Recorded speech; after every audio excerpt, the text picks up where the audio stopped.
Alam mo ate, kanina sa homily ni Bishop Bart, nandito kami mga pare, kakayuko, ako yung tinamaan ng gusto. Wow. Ewan ko lang po kung same feelings po with the Prex delegates natin ngayon sa convention. Sa dami po niya ng mga examples po, parang napakalalim po ang hugot at yung natanggap ko po kanina ay parang in-emphasize niya doon yung relationship. Yung ground up na yon, kung wala tayong relationship sa Diyos, di tayo makapag-relate ng pag-asa sa ating kapwa. Yes. But now, our talk, ang talk ngayon ay magbibigay sa atin ngayon kung paano natin kakausapin, kung paano tayo makapag-relate ngayon ng pag-asa sa ating kapwa. Kaya as we continue our journey this afternoon, journey of faith this afternoon, and reflection, we now come to an enlightening session that speaks to the heart of our mission as evangelizers in today's world. The question here is, how do we communicate with others in these present times? Yes, Father. And how is that in this age of digital technology, social media, and constant information, where communication has become both easier but also more challenging? So how do we as Christians, as Catholics, ensure that our message, the message of truth, compassion, and hope truly reaches others? How do we speak the language of today's generation while keeping the spirit of the gospel alive? Dahil ngayon po ba, ngayon naman Ate Abel ay meron tayong pandemic. Ang pandemic ngayon ay mental health issues ngayon on how it's difficult for the young to communicate to the parents because fearing of not listen or accepted. Yes. To help us explore this vital topic, I hope so that we are being blessed to have with us a priest who has dedicated his ministry to the mission of evangelization. He currently serves as the director of the Office for the Promotion of the New Evangelization of the Archdiocese of Manila, an office that seeks to renew and strengthen the faith of God's people through creative, relevant, and spirit-filled means of communication and pastoral action. He is also a respected speaker, teacher, and formator known for his deep insights, dynamic preaching, and his passion for bringing the Word of God closer to the hearts of the faithful. Mga kuya at ate, let us welcome with a round of applause, Reverend Father Jason Laguerta.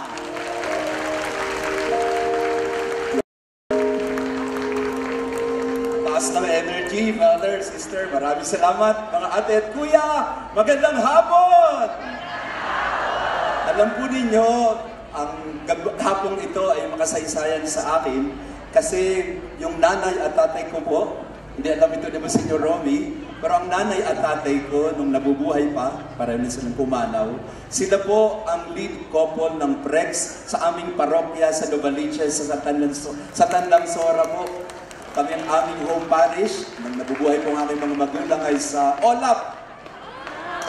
Panahon po ni Father Mario Sanchez, ang aking pong mga magulang, lagi pong nag-a-attend ng National Convention na ito. Kaya ito pong panayam na ito ay iniaalay ko sa mga magulang ko na nagbulat sa akin sa kagandahan at kahalagahan ng parish renewal experience. Palakpakan po natin si Mama at Papa, Pascual at Adelfa, dahil po sa kanila, kaya nang po sa aking mga parokyang napuntahan, sinikap ko po na isulong at ang mga tao, lalo tigit, ay bigyan ng pananaw na ang pagpapahayag ng mabuting balita, ang ating pangunahing misyon at isang magandang paraan ay ang parish renewal experience. Ngayong hapon po, 30 minutes, tatapusin natin ang ating panayam. Tingnan natin yung ating tema ngayong hapon. How do we communicate? Communication. Pakiulit nga ang salitang communication. Ano ang ugat na salita ng communication?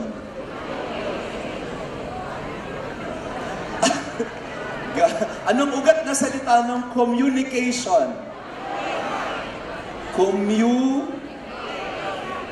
Communicate. Ano pa yung ugat na salita ng communicate? Communion. At ano pa ang ugat na salita ng communion? Common.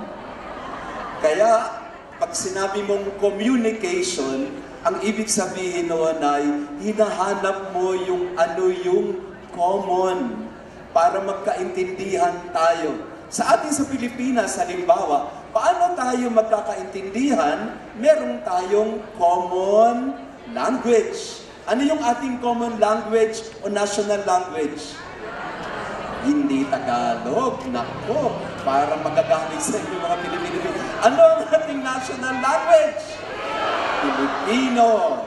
Sige po, sabay-sabay nga po tayo sa wikang Pilipino. Alis bagyo! Alis bagyo! Alis ka dyan. Sa wikang Bisaya naman, taas nga po kamay ng mga Bisaya. Pwedeng tumayo ang mga Bisaya po. Ano sa inyong lingwahe ang alis bagyo? Alis! Oh, para naman kayo, wala naman kayong choreography. Mga Bisaya, itayo ninyo ang inyong lingwahe. Okay, sabay-sabay kayo ha. Anong alis bagyo alis sa inyong Bisaya? Okay, ready? 1, 2, and... Iyan, parang mahina. Ulitin natin, mas malakas! Maraming Bisaya. Ang mga Bicolano, taas ang mga kamay ng mga Bicolano. Ako po, Bicolano po ako. Galing po ako ng Sorsogon. Tayo po, mga Bicolano. Ano sa Bicol ng alis, bagyo, alis? Hali! Ayan, sige.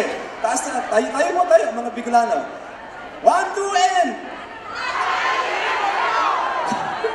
Hindi alis. Hali! Ayan, hali. Ayan. Sino naman po ang mga Ilonggo? Tayo po, mga Ilonggo. Ano sa Ilonggo ang alis, bagyo, alis? Hindi ko naintindihan. Basta yun. Halika din na, nanay. Ay, ang ganda ng costume po ninyo. Gusto ko yung boots ninyo, nanay. Halin bagyo! Yun. Gusto ko yung boots na. Mga Ilocano. Nasaan po yung mga Ilocano? Tayo po kayo. Ano ang alis, bagyo, alis sa mga Ilocano? Yun. Iba-iba yung wika, pero iisa ang sinasabi. Iisang mensahe. Umalis ka, pero iba-iba ang pamamaraan ng pagpapahayag. If we are to communicate with each other, we have to understand the nuances of communication, that there is something common, a message, but delivered in different ways. At kaya tayo hindi nagkakaintindihan minsan, kasi iba-iba yung paraan, hindi natin inuunawa ang pare-parehong gustong puntahan at pinanggagalingan. We don't look for what is common, we focus on the differences in delivery, in platform, in methods, in language. Pero kung tutuusin, communication is finding what is shared among us, what is common among us. Ito ang problema ng mundo ngayon. Ano po ang sinasabi sa mundo natin ngayon? May komunikasyon, pero walang koneksyon. Basahin nga po natin, sabay-sabay.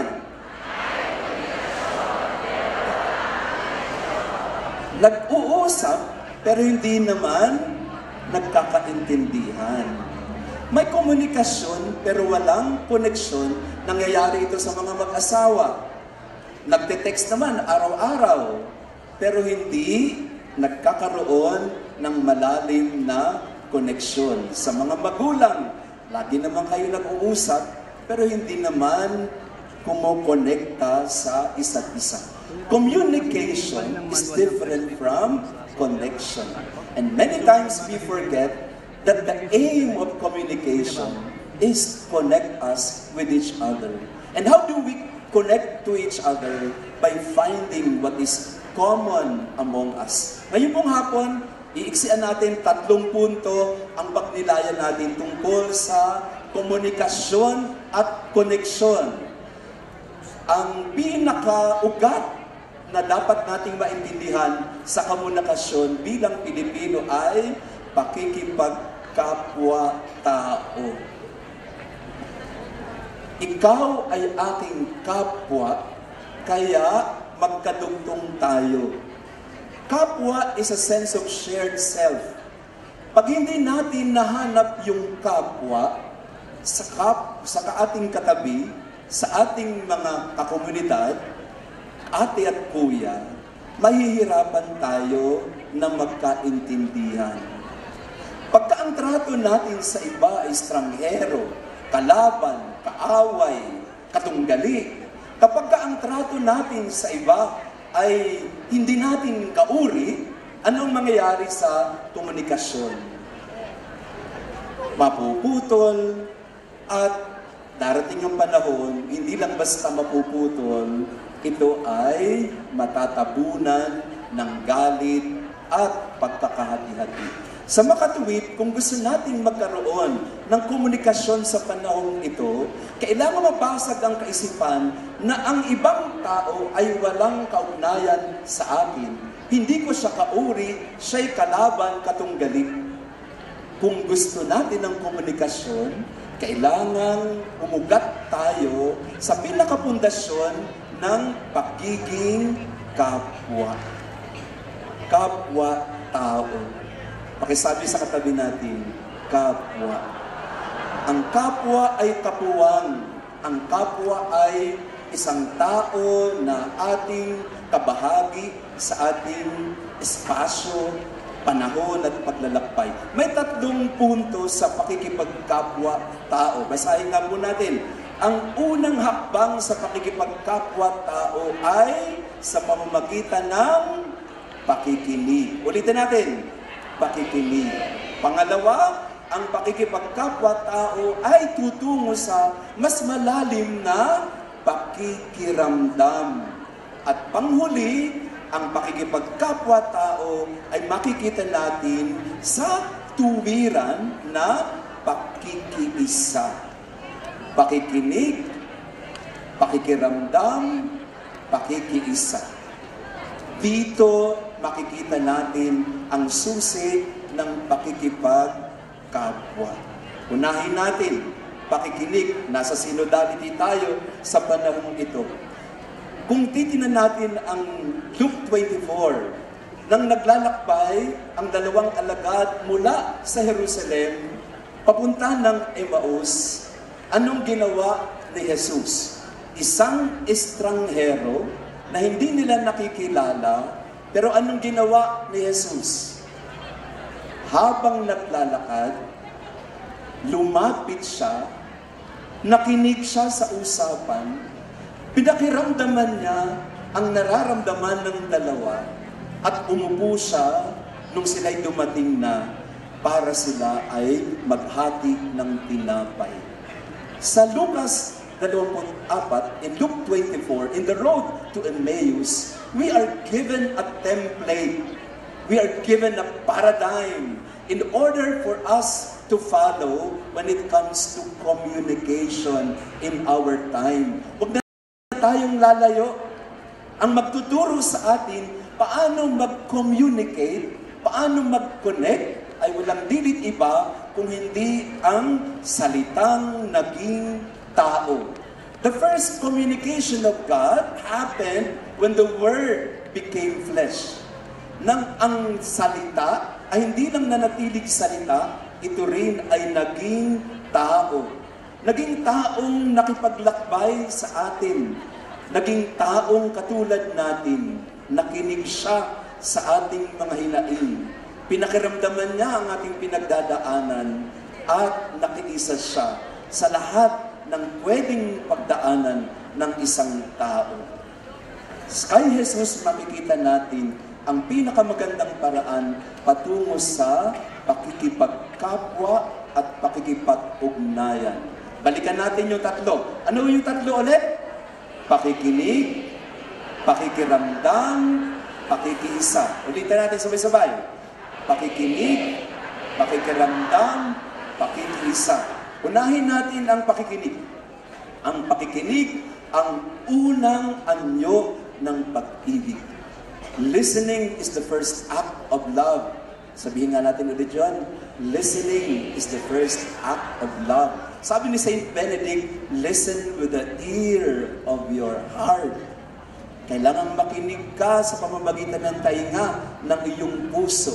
Ang isang taong hindi marunong makinig, hindi makakakaroon ng koneksyon sa kanyang kapwa. Subukan po natin sa mga oras na ito. Pakiramdam, pakinggan mo nga ang mga nangyayaring ingay sa paligid mo. Dito po sa Baguio, masarap po magnilay kasi mapapakinggan mo lahat ng mga kulisap, mga nangyayari sa paligid. Sa Maynila, puro ingay. Dito, masarap makinig. Malamig ang panahon at masarap makinig. Sa pamilya natin, madalas, wala nang gustong makinig. Lahat gustong magsalita. Listening is not waiting for your turn to speak. Authentic listening is giving space for the other to reveal himself or herself to you. Listening is the attitude of receptivity and acceptance. When you listen, you have no presuppositions. You have no judgments. You try to let the other reveal himself or herself to you. Ganito ba tayo makinig?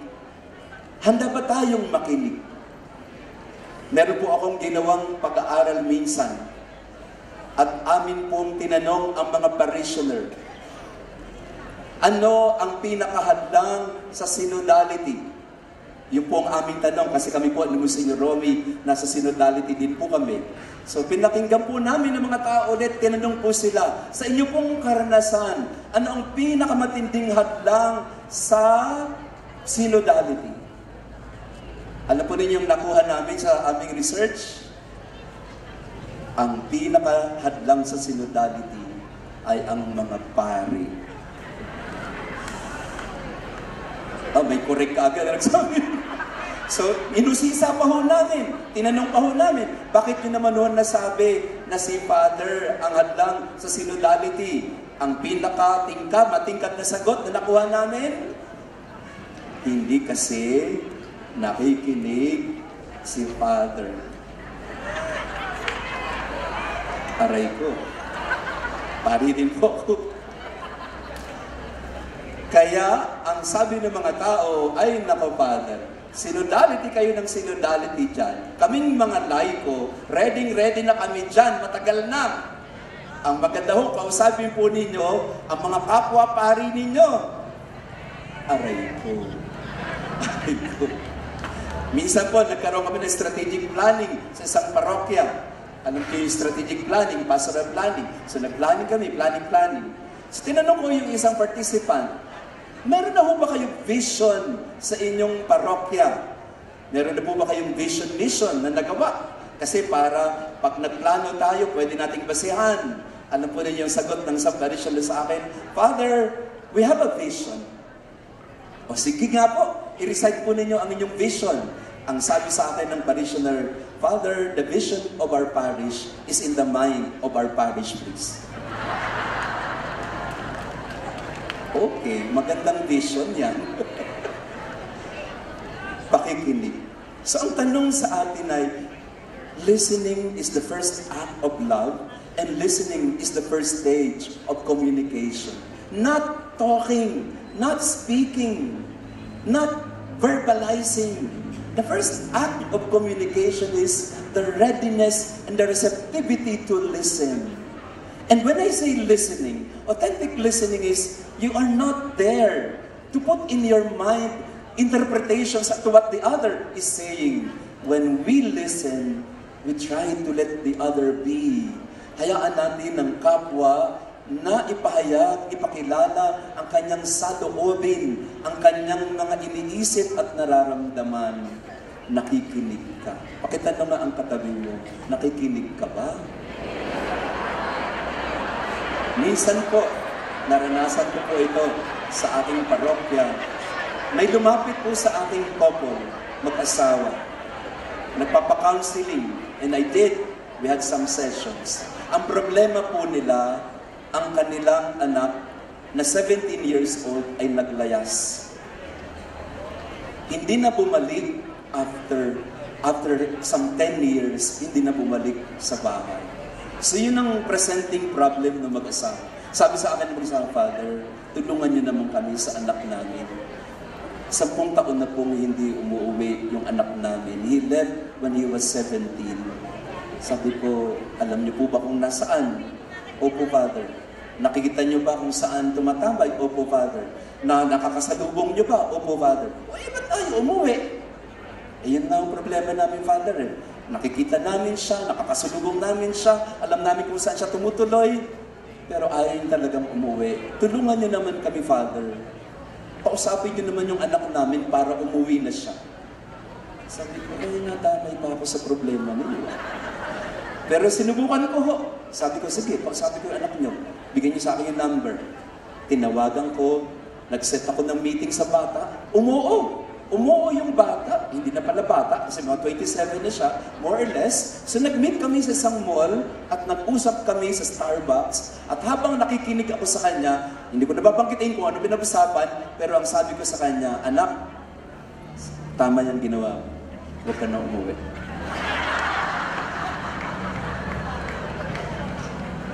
To make the long story short, naintindihan ko yung bata kung bakit ayaw niya nang umuwi. Para mas maintindihan nyo pa, ito yung context.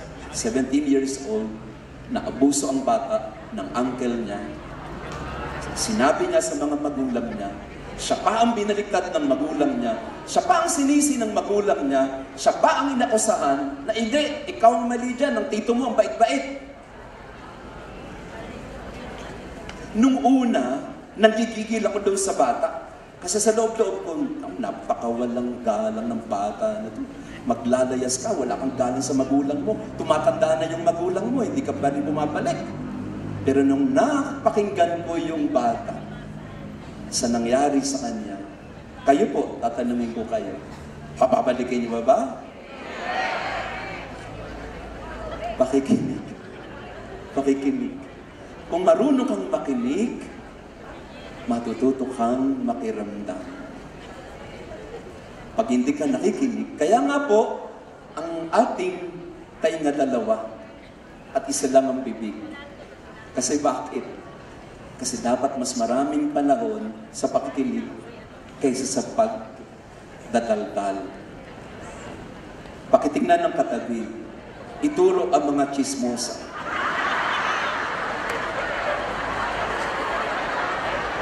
Alam ko, marami yan sa mga parokya. Paano ho? Alam niyo kung paano magsimula ang chismosa? Sa kanyang opening statement, kumbaga sa abogado. Anong opening statement ng chismosa?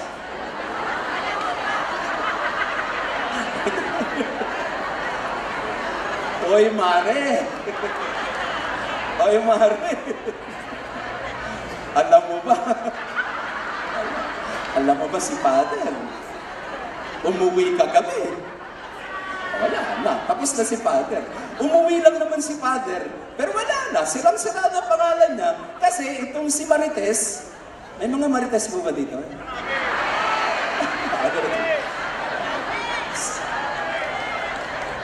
Tansyahin po ninyo ang inyong sarili. Ilang porsyento ng panahon ninyo ang nakikinig kayo, ilang porsyento ng panahon ang nagsasalita kayo? 60-40, 50-50, or ano? Tansyahin natin, mas maraming panahon ba sa pagsasalita o may panahon din sa pakikinig? Amen. Pakisabi sa katabi natin, makinig. Mas malakas, makinig. Makinig tayo sa Radyo Veritas. ang pakikinig. Ang unang hakbang ng komunikasyon ay hindi ang magsalita, kundi ang makinig sa kaloob na presensya ng iba. Listening is receptivity. Receptivity and openness to the other. Listening leads to encounter of persons. When I encounter you as a person, because that's what Jesus did. Every time He meets someone, He does not start with judgment. What did Jesus do in order to communicate the love of God to others? Not by way of judgment, but by way of what? By way of compassion. Zacchaeus, come down. Yung babae na nasa may balon, mayroon bang pag-usga sa kanya? Hindi. Nandun yung kahandaan na lumapit at pakinig to receive the person for what she is or for what he is. At yun po madalas minsan ang nakakaligtaan natin. If we really want to communicate, it is not by way of words, but by the non-verbals that we present to people. Ang communication po, 95% non-verbal. Only 5% is it verbal. Bakit? Hindi pa kayo nag-uusap, napaparamdam mo na sa kanya na ayaw mo sa kanya. Amen. Paano niyo po pinaparamdam sa katabi ninyo na ayaw nyo na siyang kasama? Sa amin pong parokya, nagagalit po sila sa akin kasi pag may kausap po akong parishioner, tawag po nila sa akin running priest. Running priest kasi, at ako nahuhuli kong sarili ko madalas na pag may lumalapit kong parishioner sa akin, Father, good morning, oh, good morning, good morning, yes, oo, oo, sige ha. Yun ho ang aking kakulangan. Pag may lumalapit na parishioner sa akin, Father, ganito mo, ganito, ganyan, lagi ako naglalakad, no, para bagang, tapos lalapit naman siya. Kung gusto mong makinig, at sinasabi ko rin sa sarili ko ito, bakit ka kaya tumigil muna? At ibigay mo ang iyong atensyon, at ibigay mo ang iyong puso, ang iyong buong presensya. Listening leads to encounter of persons and presence. That's the first act of communication. You give time to people. You pause what you're doing. You become present. You become here and now. And that's the best start to communicate. When you are ready to receive the other, the availability for the other. Kung hindi po natin magawa ito, lahat ng salita ay hindi na maririnig ng kausap. Iparamdam natin na handa tayong makinig. Sige, mag-usap tayo sa katabi natin. Sige nga. Tanungin mo ang katabi mo ngayon. Uwing-uwi ka na ba? Ulitin natin yung tanong sa katabi natin. Uwing-uwi ka na ba? Pakinggan natin kung saan nanggagaling ang isa't isa. Yun, makinig. At ang pakikinig na uuwi sa pakikiramdam. Ang pandama ay ang tulay ng puso patungo sa kapwa. Pakibasa nga po na sabay-sabay. Ang pandama ay ang tulay ng puso tungo sa kapwa. Pakikiramdam. Sa sikolohiyang Pilipino, tinatawag nila itong pivot value of human relationship. In our interrelationship or interpersonal relationship, the pivot value to kapwa is pakikiramdam. Tayong mga Pilipino, hindi tayo yung masalita.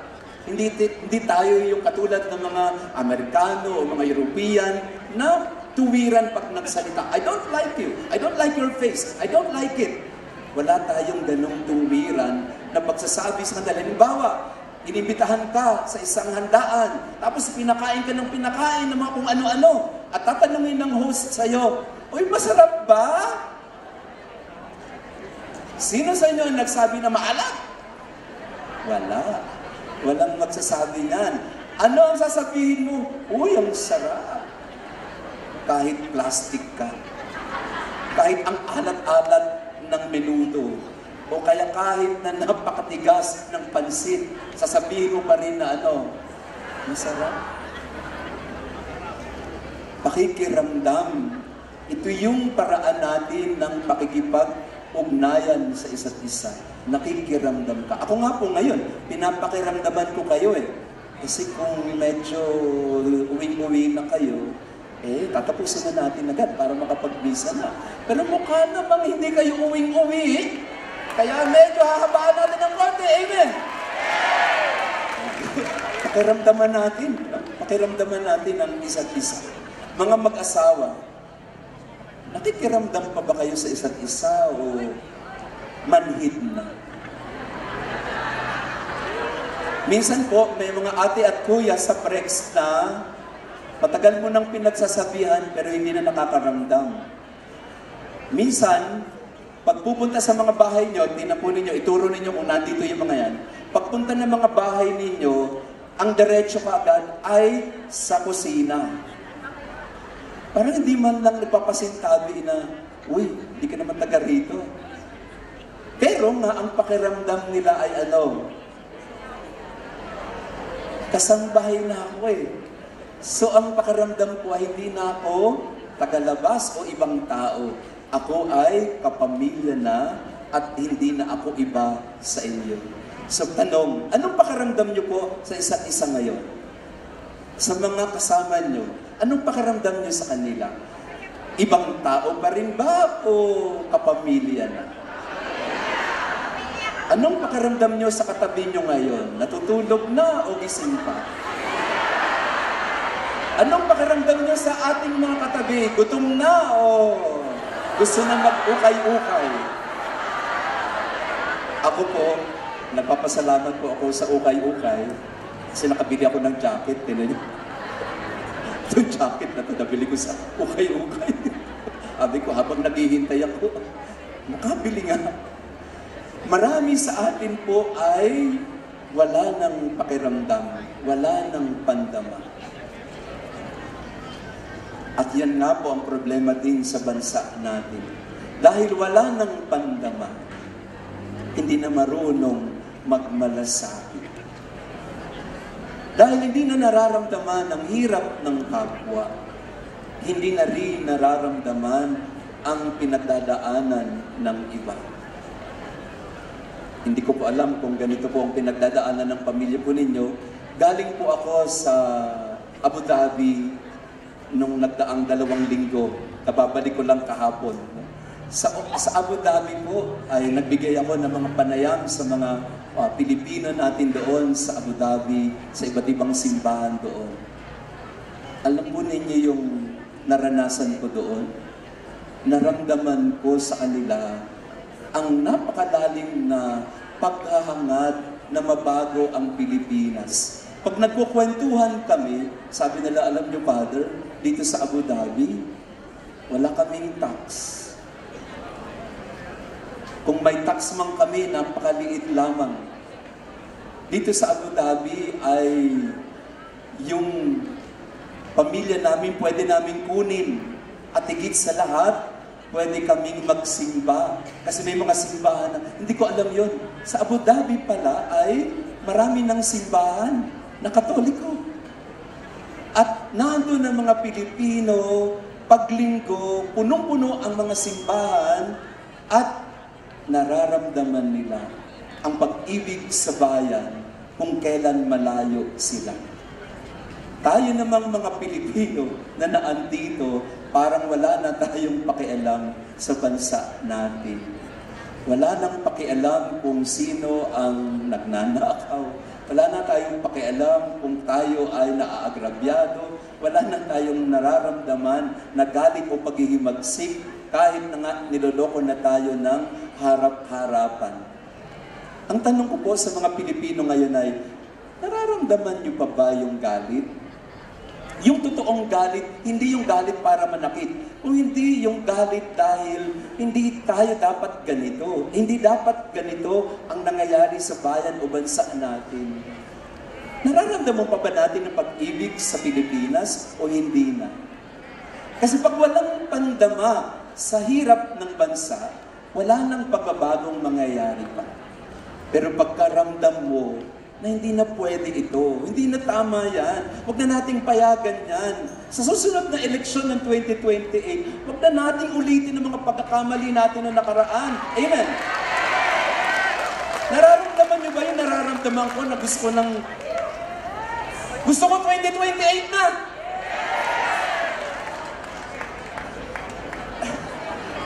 Kasi para may presidente na tayo na alam niyo na kung sino. Huwag na natin payagan. Kailangan maramdaman mo yan. Pag hindi yan nararamdaman sa loob, walang pagbabagong mangyayari sa labas. Ang pakikiramdam ay ang pagpasok sa iyong kalooban at sa kalooban din ng kapwa. Kalooban ng kapwa na susubukan nating intindihin. Nakita niyo po ba yung mga nakasalansang mga sasakyan sa Cebu? Nung nakita niyo po yung tumpok-tumpok na mga pera sa isang billiard table, ano po ang naramdaman po ninyo? Sige nga po, magkatarsis nga po tayo. Nung nakita niyo sa television, isang napakalaking mesa, punong-puno ng mga cash at pera, ano pong naramdaman po ninyo? Taas ang kamay ng nakaramdam ng galit. Taas ang kamay ng pumalakpak. Diba pare-pareho tayo ng galit? Ang ating galit ay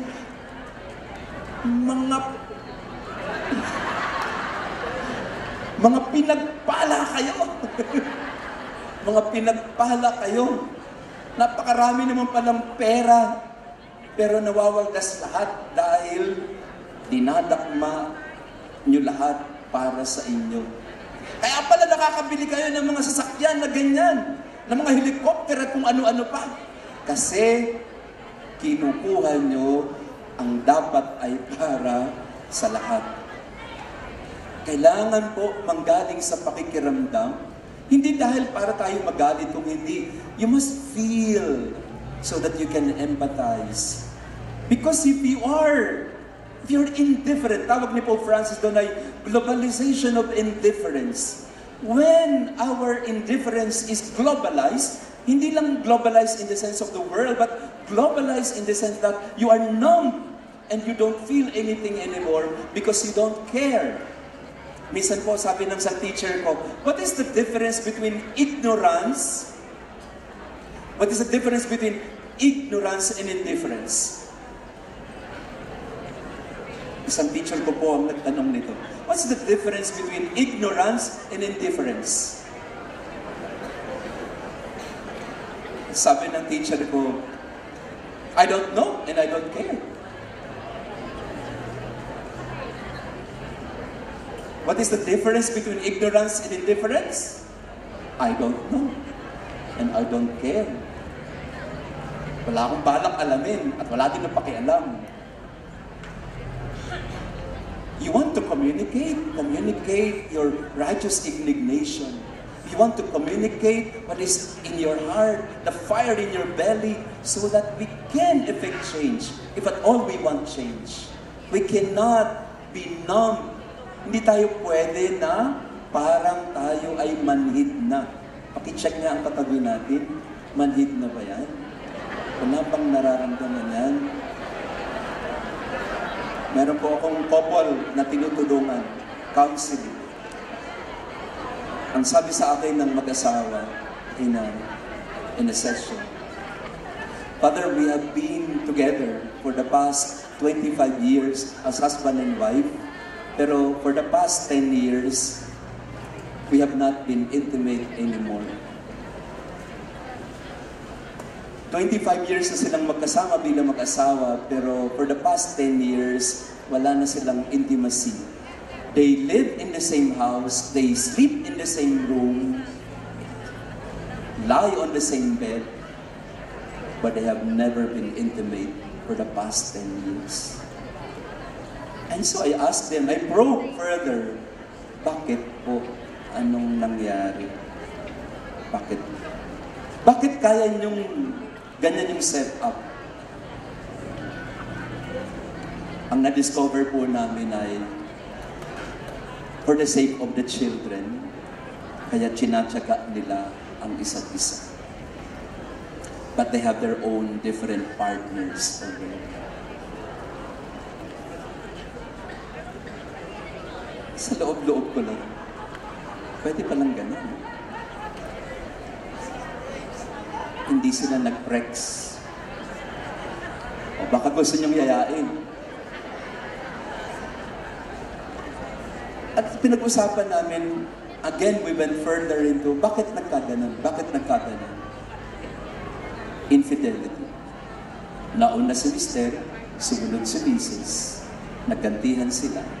Kaya lang hindi sila pwedeng maghiwalay kasi kawawa ang mga bata. Na malalaki na rin, pero ayaw nilang ipahalata. Nakakalungkot na we have become numb to each other. You don't feel anything anymore for each other. So sabi ko, gusto ko maintindihan yan. Anong dynamics niyan? Na nasa loob kayo ng pamilya, pero namamalastik kayo sa mga anak nyo? Parang ganun na nga, Father. Pag nagpapapicture kami, happy-happy kami. Pero pag kami nilang nasa kwarto, wala na kaming pakialaman. Sad. Sad. Pero it's the truth. When people become numb to each other and they don't feel connected anymore, and that's where communication ceases to exist. Pakikiramdam. At panghuli, pagka nakaramdam ka na, papasok ka na sa pakikilahok sa isa't isa at pakikiisa. Mula sa pakikinig, patungo sa pakikiramdam, patungo sa pakikiisa. Sa bawat sandaling maramdaman natin ang kapwa, doon tayo nagiging totoong tao. Sa African culture, meron silang tinatawag na Ubuntu. I am because we are. Kaya ako ganito kasi ganyan tayo. I am because we are. Hindi ganap ang pakikinig kung wala ang pakikiramdam. At ang pakikiramdam ay magiging totoo lamang kapag ito'y umaabot sa pakikiisa, pagmamalasakit at tunay na damayan. Ang pakikinig na walang pakikiramdam ay pakitang tao lamang. Ang pakikiramdam na walang malasakit ay hungkag na pakikiisa lamang. Sa madaling salita, kung gusto po natin ng maayos na pakikipag-ugnayan sa isa't isa, kung gusto natin ng komunikasyon sa ating panahon ngayon, kailangan nating pasukin ang mundo ng isa't isa for empathy, for encounter, for engagement, and for solidarity. But the pivot between listening and solidarity is empathy, pakikiramdam. So ang tanong po natin sa hapong ito, mga kapatid, para matutunan natin ang talagang komunikasyon at pakikipagkaisa sa kapwa, ang magandang tingnan natin sa ating mga sarili ngayon ay, am I ready to engage? When I say I'm ready to engage, I'm ready to let go of my ego and my pride, of my judgments, of my presuppositions. I'm ready to make myself available for the other, to receive the other with unconditional love and acceptance. Am I ready to empathize with where the other is coming from? And am I ready to enter into their world so that I can be one with them as they become one with me? And that is the dream of Jesus, that they may become one. But in the Trinity, there is unity and communion because there is also the readiness to accept each other. The eternal giving and receiving in the Trinity should also be seen in our own communication and our own communion and relationship in the family, in the parish, in the church. The communion in the Trinity of the giving and receiving should also happen in our life as a family, as a community, na ako ay handog at siya ay handog, natatanggapin ko rin. At yung pagiging handog sa isa't isa, ay handa kami na tanggapin ang pakikipagkapwa. Dahil siya ay kapwa, hindi kaaway. dahil siya'y tao katulad ko at tao rin na may dangal, na may pangarap, na may gustong mangyari sa kanyang buhay.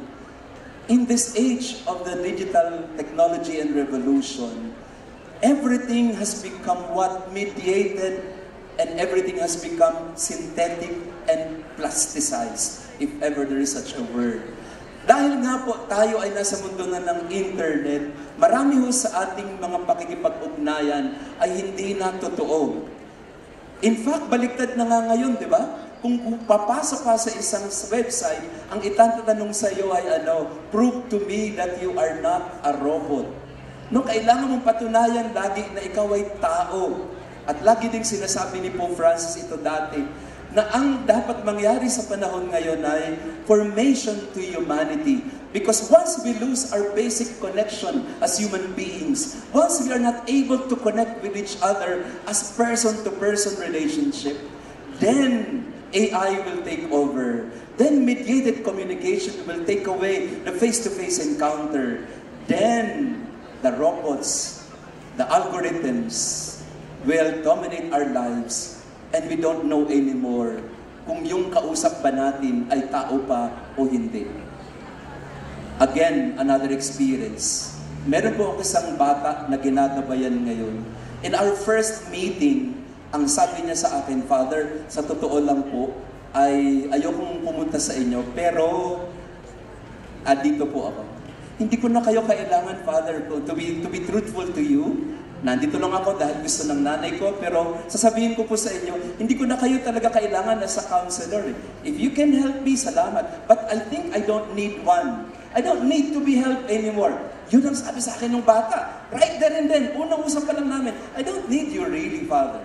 Inglesera eh. So nag-aaral sa isang exclusive school. So ako naman, in English ko rin. So why? Bakit? Ba't di mo na ako kailangan? Why don't you need me anymore? Sabi niya, Father, I have ChatGPT with me. ChatGPT can answer all my needs. Father, every time I'm lonely, I ask ChatGPT, I'm lonely today. Why is it so? Can you give me the reasons why? And ChatGPT will answer you, oh, I feel you. And then bibigyan ka niya ng sagot. Maybe today you don't feel so good because of this and that. Maybe today you cannot accept that this and that. And then, dahil nagbigay si ChatGPT ng sagot, anong gagawin ng bata? Sasagutin din niya. Oh yeah, right, that's right. I feel that way. But can you tell me why that is so, etc. And then ChatGPT will answer you again, and ChatGPT will give you all the nice things that you want to hear. They call that, in the AI technology, sycophancy. Sycophancy is the phenomenon when ChatGPT will try to please you as much as it can. It will not answer you, I don't know the answer. No, it will invent any answer just to please you. Kaya nga may mga ghost answer ang ChatGPT kasi lahat ng mga nagtatanong sa kanya, gusto niyang sagutin. So sabi ng bata sa akin, Father, if I'm lonely, I ask ChatGPT. If I am sad, I ask ChatGPT. And many times, I don't need anyone to talk to anymore. I would rather talk to ChatGPT, mas gusto ko siyang kausap kaysa sa klase ko, kaysa sa teacher ko, kaysa sa parents ko, kaysa sa inyo. Have you encountered young people like that? O wala pa kayo sa AI world? Marunong po kayo mag-ChatGPT or sa seniors, okay na kayo. Malapit na kayo so wag na kayo wag na kayo magtanta. Wag nyo na aralin. Pero alam po ninyo sa panahon ngayon, a little warning. Sa ChatGPT, kung pag gusto mong to end your life, and there are many cases already that we have heard. If you ask ChatGPT, how will I make it good and successful and nice to end my life? ChatGPT will give you step by step how it can be done. And many young people today are totally dependent on that. Not on human counsel, not on human intervention. They trust the artificial intelligence in our world today. Nakakatakot. Kaya nga, if we want to talk about human communication, you have to bring back our basic humanity of encounter, listening, empathy, solidarity. Otherwise, the world will be taken over by all the artificiality around us. May pag-aaral pong ginawa. Tinanong po nila ang mga kinakasal mula 2020 pataas or 2015. Mula 2015 hanggang sa ngayon. 10-year study, 2015 to 2025. Tinanong po nila yung mga couples na magpapakasal, how did you meet? How did you meet? Paano kayo nag-meet kayong couple? Alam po niyo yung top answer sa pag-aaral na ito? How did you meet? Online. Dati-rati, how did you meet? Sa soiree, sa simbahan, sa prex, sa school. Ngayon po ang top answer for married people or for those who are entering into marriage, saan po nanggagaling ang kanilang encounter? Everything now, most of the time, happen online. Sa swipe right, swipe left. Sa Facebook like, Facebook follow. Follows, likes, and whatnot. So tanong, paano tayo magiging tao kung ang pinanggagalingan natin ay hindi na tao? Sa halip ay teknolohiya, algorithm na hindi natin alam kung sino ba ang nagde-design niyan o ang nagmamanipulate niyan. But if we want to preserve human communication and relationship, you have to go back to these three. Pakikinig, pakikiramdam, at pakikiisa. At sana po, and I would like to end with this, minsan sa pagitan ng sinasabi at di sinasabi, naroroon ang nararamdamang walang pangalan o mahirap maunawaan, ngunit lubos na totoo at makahulugan. Matutong yakapin ng katahimikan ang mga pagkakataong hindi na sapat ang mga salita o kataga. Kailangan mo nalang buksan ng puso at tanggapin ang nag-uumapaw na biyaya o minsan ang napakapait na katotohanan. Sa madaling salita po, ang pinakamainam na paraan ng pakikipag-ugnayan sa kapwa, minsan ay hindi kailangang gagamit ng salita. Minsan ang pinakamalalim na paraan ng pag-abot sa kapwa ay sa pamamagitan ng iyong katahimikan. If you ask me, what is the best communication tool that we need to train ourselves today? It is in the art of silence.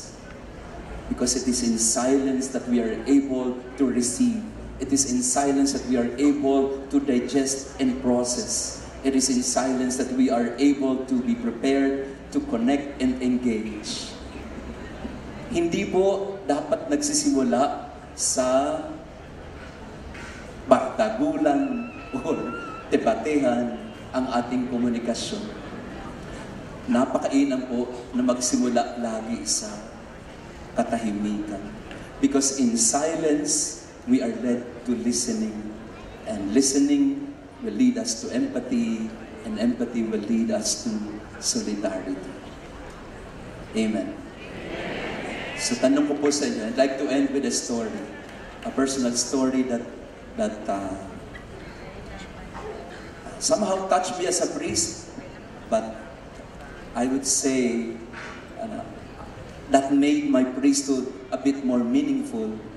Minsan po sa aking parokya, meron pong dumating na isang teenager, like any other Gen Z. Pagpunta po sa simbahan, ano yung dating presko yung dating. Yung, mayabang yung dating. Alam niyo naman yung mga bata ngayon, di ba? Mayabang yung dating.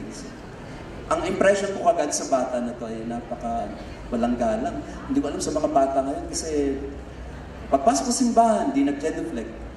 Di maano ko na ako, basta dumaan-daan na lang sa Blessed Sacrament. Tapos lumapit sa akin, Father, pwede ba kayo makausap? Ayos din to sa loob-loob ko, nagsisimula na akong mag-alboruto eh. Sabi ko, walang galang bata. O sige, sabi ko, syempre, mamalastik muna ako. Syempre, kasi pari ka na. So, yes, sige. Usap tayo. Nakangiti ako, pero nag-ingit-git ako. Walang galang bata na to. Pater, ba ito makausap? Sige, halika. So, punta kami sa isang kwarto ng aming counseling room. Pag upo niya, yung upong maton, yung upong walang galang. Marami sa inyo nakaupong ganyan. Alam po yung upong walang galang, nakaslouch. So nakaupo ako, nakaano pa ako nakakasulya pa ako, pagkatapos lang ng misa eh. So nakaslouch siya, tapos nakahalukip-kip. Tapos yung kanyang sapatos, nakataas yung pareho, dalawa. Bata na ito talaga. Sinusubukan ng pasensya ko. So, sabi ko, iyo, ano pangalawa? Tinanong ko pangalan, pwede mo umupo ka ng maayos? Hindi po, dahil mas komportable ako rito eh. Okay. Sige. Pero sa loob-loob ko talagang nauubos na pasensya ko eh. Gusto ko nang iwanan, pero sabi ko, sige, andito ka na rin lang. Andito ko, nag-uusap tayo. Pwede ka nang magsimula kung anong gusto mo ikwento, makikinig si Father. Kung gusto mo mag-umpisan, makikinig ako. Ganun-ganun lang yung bata. Mga siguro 15 minutes, hindi nagsasalita. Sabi ko, nag-iirita na ako. Parang, mauubos na. Konting-konti na lang, makakabingo ka na sa akin. Sabi ko, may gusto kang sabihin kasi may schedule pa si Father. So, baka gusto mo magsimula na kung gusto mo sabihin. Father, may TV ka ba dyan? TV.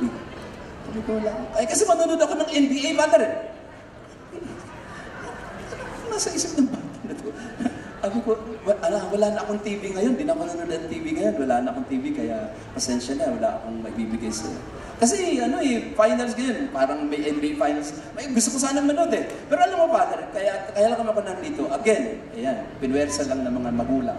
Ang lola ko kasi, galing pa ako kami Pampanga, Father. So galing sa ng Pampanga, dinala nung lola niya, yung bata, yung teenager, para kausapin ako. Tapos ang sabi niya, yung lola ko nasa harap. Father, ganito na lang kung gawin natin. Kasi gusto ng lola ko, kausapin ko kayo, kaya kinakausap ko kayo ngayon. Pero pag-usapan na lang natin yung pag-uusapan natin. Anong ibig sabihin ng pag-usapan natin?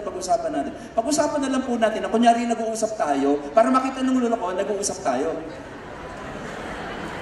Anong bata na to? Talagang nagingit-ngit na ako, parang gusto mo na talagang subukan. Sige, o kunyari, magpe-pretend tayo. Sumakay ako, sinakyan ko. Sige, kunyari, mag-usap tayo. Kunyari, magtawa na tayo. Sige, tawa ka. Matatawa din ako. Ayan. O, nakikita na ba ng lola mo? Sinakyan ko yung bata. Tapos bigla siyang natawa. Kasi sinakyan ko siya. Sabi ko, sige lang, Waro. Nagkukulitan na kami. I was able to make a breakthrough kasi kala niya, papatulan ko siya. Pinatulan ko talaga. O sige, kunyari, nakita mo sila. Sige, kunyari, magano tayo. Kunyari, masaya tayo. O sige, Ayan. Pinatulan ko siyang ganyan. Alam po ninyong kulitan namin, umabot ng 2 oras. At towards the end of our conversation, yung bata na yun, wala namang kwenta pinag-usapan namin. Napunta sa basketball, mahilig din ako ba? Kala niya, di ko alam ang basketball. Oo nga eh. Sino ba paborito niyo player, Father? Paborito ko si Stephen Curry. Ikaw, sino paborito mo? Father, gusto ko rin Stephen Curry. Talaga po, Father? Oo nga, meron akong dyan eh. May nagbigay sa akin dyan ng cup, ng Golden State Warriors. Gusto mo? Father, sige, bigyan ko yan. So, na-excite na siya. So I was able to engage him, itong batang to na walang galang, walang ka-interest kung ano man sa pinag-uusapan. I was able to engage with him for 2 hours na walang kwenta.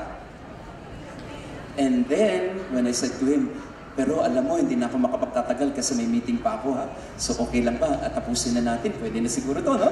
Sabi niya, yes, Father, salamat po.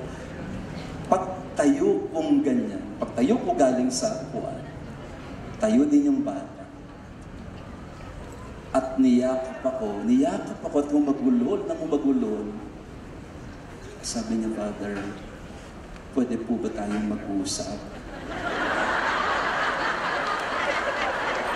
Dalawang oras na tayo nagpuritan dito, tapos kayo mag-uusap na naman tayo. Upo siya ulit, upo ako ulit. O sige, usap tayo. At doon niya na binuhos ang lahat. And this teenager has been coming to me almost every month from Pampanga. Pupunta ng aking parokya sa Paco. Hahanapin ako, Father, usap tayo. Oh, of course, usap tayo. The best thing about it is this. Lately, sa aming usapan, he has been contemplating on, Father, gusto ko pong magseminaryo. Wow! Sa gandang ko, may tatlong bata ka. Kung ginag-give up pala ako sa iyo una, kung ginip up ko pala yung batang ito na tagyakan kita, umalis ka na. Kailangan lang pala ng 3 oras, 2 oras para mabasag yung pintuan, yung hadlang na matagal niya nang... Minsan po, mga kapatid, communication has to go through several layers and layers of walls and obstacles, but you cannot give up. You cannot give up on each other. If you want to communicate, you communicate from the heart. And if you want to communicate, you have to communicate as a person, as a kapwa, willing to give a chance for another kapwa, so that you can have a shared sense of togetherness, a shared sense of personhood, a shared sense of destiny, a shared sense of dreams and hopes. And that's basically what communication is about. To go back to the communion of persons, the koinonia of words, not just words, but beyond words, communication of the heart, communication of the mind, and most of all, communication of what is deepest within and among and between you. Ang tutulayin natin, mga kapatid, kung gusto talaga natin na makatawid sa kapwa, kailangan maging handa ka na tawirin, minsan itutumba yung mga balakid para makapasok kayo sa loob ng bawat isa. Kasi nangyayari ang komunikasyon saan? Hindi sa labas o sa salita. Nangyayari ang komunikasyon sa loob, sa puso at sa loobin. Kaya nga po sa psychology, meron po tayong tinatawag na saloobin. Yun ang tunay na komunikasyon. Saluhin mo yung loob niya. Pasukin mo ang loob niya sa loobin. Saluhin mo yung loob niya. Kasi madalas sa hindi, pag napasok mo ang loob, pag nagkapalagay ang loob, ang inyong ugnayan ay hindi na palabas o panlabas lamang. Ang inyong ugnayan ay magiging malalim, matatag, kasi ang pinanggagalingan nyo ay alin? Ang loob. Cor ad cor loquitur. Ang bagong doktor ng simbahan ngayon, yun ang sinasabi niya lagi, heart speaks to heart. And if heart to communicate, you have to speak from the heart so that you can reach out to another heart, a person to person, an ideal relationship established. And that's the most beautiful thing when we are able to communicate to each other as persons created in the Trinitarian love of giving and receiving, and we are able to be in communion with each other and communicating love with each other, patterned after the Trinity and making the Trinity alive in our life today, because we are able to break through the walls and barriers of indifference and ignorance. We are able to reach out to one another. Amen. Communicate, and communication means you're able to enter into the world of the other so that the other is given permission to enter your world, from listening to empathy to solidarity. Then we become persons that journey with each other in synodality. Yan po ang maganda. If you're able to understand what communication is about, that is not just about words. It is about communicating heart and love. At ngayon po sa panahong ito, we are moving from attention economy to affection economy.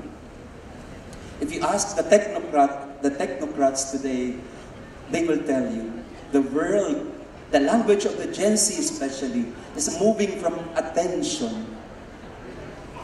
They're moving to affection. And we need to be prepared for that. Because the language of the Gen Z is no longer attention. Their language becomes the heart. Amen.